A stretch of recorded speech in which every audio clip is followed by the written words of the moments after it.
સાબરકાંઠાના હિંમતનગર તાલુકાના ચોપલાનાર ગામના દંપતી છેલ્લા 3 વર્ષથી પોતાના પુત્રને લઈને પગપાળા અંબાજી જઈ રહ્યા છે, કારણ કે તેમની માનતા હતી કે જો તેમનો પુત્ર ચાલવા લાગશે તો તેઓ 5 વર્ષ સુધી અંબાજી પગપાળા જશે।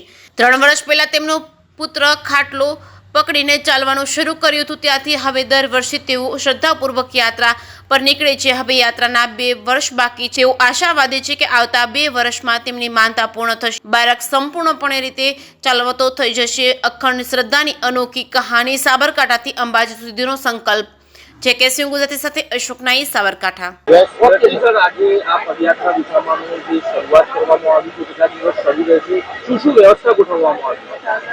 આજરોજ જે ભાદરવી પૂનમનો મેળો આગામી 7 તારીખના રોજ ઉજવણી થવા જઈ રહી છે, ત્યારે અનેક પદયાત્રીઓ મોટી સંખ્યામાં આપણા સાબરકાંઠા જિલ્લામાંથી પસાર થાય છે અને તે પદયાત્રીઓ જે છે તેઓની વ્યવસ્થા માટે થઈને સાબરકાંઠા પોલીસ દ્વારા હેડક્વાર્ટર ખાતે એક સેવા કેમ્પનું આયોજન કરવામાં આવેલ છે। આ સેવા કેમ્પની અંદર જે કંઈ પણ પદયાત્રીઓ છે તે લોકોના આરામની વ્યવસ્થા, તે ઉપરાંત તેઓના જમવાની વ્યવસ્થા અને તે લોકોને ફ્રેશ થવું હોય તો મોબાઈલ ટોયલેટની વ્યવસ્થા પણ કરવામાં આવેલ છે।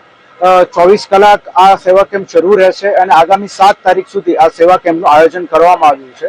અમારી મા અંબેને પ્રાર્થના છે કે અહીંયા આવનાર તમામ પદયાત્રીઓ જે છે તેઓ સકુશળ આખી યાત્રા પૂર્ણ કરે અને સાબરકાંઠા પોલીસનો પણ એ જ પ્રયત્ન છે કે તમામ પદયાત્રીઓને વધારેમાં વધારે અમારા તરફથી ફેસિલિટી પૂરી પાડવામાં આવે। અહીંયાથી શરૂ કરીને તે છેક આપણી ખેરોજ ખાતે આપણી બોર્ડર સુધી સાબરકાંઠા પોલીસ દ્વારા પેટ્રોલિંગ પણ ગોઠવવામાં આવેલ છે। અલગ અલગ જગ્યાએ સેવા કેમ્પની અંદર પોલીસના પોઈન્ટ્સ પણ રાખવામાં આવેલ છે।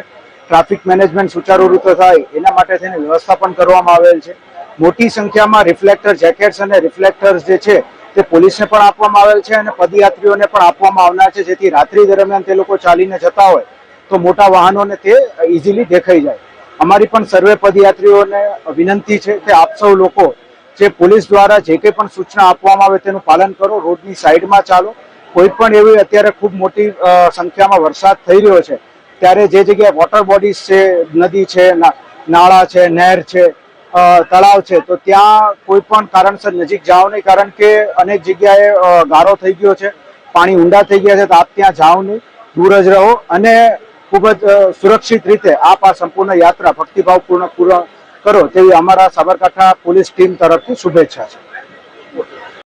તાલુકો ઠાસરા, જિલ્લો ખેડા, ગામ ધુણાજા તાબે પરમારપુરાથી અમે નીકળ્યા છીએ અને અમે હિંમતનગર આપણે જે સાબરકાંઠા પોલીસ સ્ટેશન બધી જ સગવડ સરસ છે, કોઈ જાતની તકલીફ નહીં, જમવાથી મળીને વિસામોથી મળીને પદયાત્રીને કોઈ પણ જાતનું નુકસાન નથી અને મેડિકલ સ્ટોર બોર બધું જ અહીંયા સુવિધા રાખેલી છે અને અમે આ 4 દિવસથી નીકળ્યા છીએ।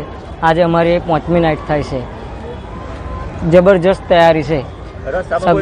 ના, રસ્તામાં કોઈ નહીં, અહીંયા બહાર ત્યાંથી આવતા હતા તોય કોઈ બી ગાડી હોય તો પોલીસની અમને પૂછપરછ કરે કે તમે આટલા બધા દૂરથી આવ્યા, કોઈ તકલીફ છે તમને, એવું બધું પૂછતા તમને, કોઈ તકલીફ નહીં અમારી।